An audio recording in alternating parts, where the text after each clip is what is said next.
Breaking news now. Iranian presidential contenders discuss economic policies before voting. In a live 4-hour discussion on state TV, 6 presidential candidates addressed Iran's economic woes in the run-up to the June 28 election, which follows a month-long tragedy involving a helicopter crash that killed President Ebrahim Raisi and 7 others. A shorter campaign to replace Raisi, a hardline protege of Supreme Leader Ayatollah Ali Khamenei, has been underway for the past 10 days, with the first of 5 planned debates. Raisi is 85 years old and was previously considered a prospective successor to Khamenei. Reach out to us on WhatsApp by clicking here. With Iran's economy collapsing due to Western sanctions, the contenders were expected to share their ideas and strategies for the country's future. Without providing any specifics, they all made empty promises to work toward lifting the sanctions and implementing reforms.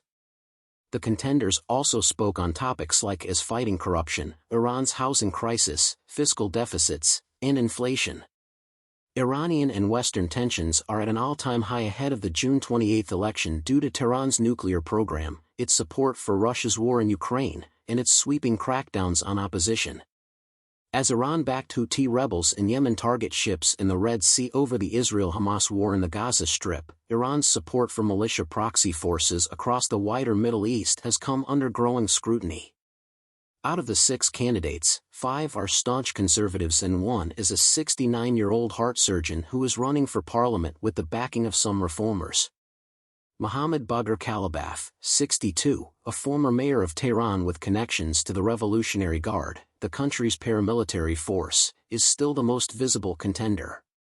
But many recall that in 1999, while Kalibaf was a Guard commander, he participated in a brutal crackdown on Iranian college students.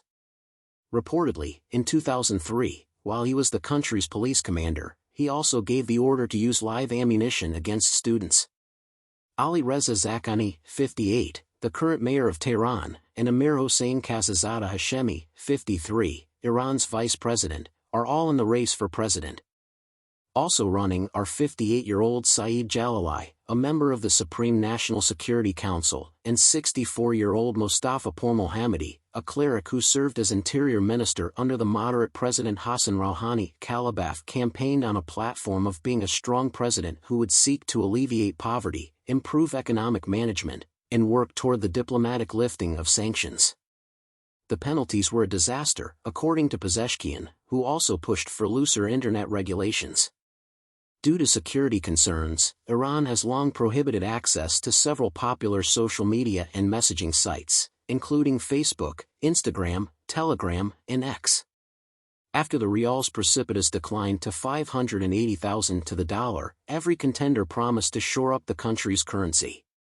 When Iran and international powers struck an agreement in 2015 to limit Tehran's nuclear program and ease sanctions, the rial was worth 32,000 to the dollar. None of the 6 brought up the broken nuclear agreement. Concerning nuclear, international, space, and military affairs, Khamenei has the last word. Even though Pezeshkian's support in his Tabriz parliamentary constituency has dropped from 36% to 24% in the last 8 years, he still has the support of reformists like former President Mohammad Khatami and Foreign Minister Mohammad Javad Zarif, who oversaw negotiations for the nuclear deal in 2015. In the most low-turnout presidential election in Iran's history, Raisi was victorious in 2021.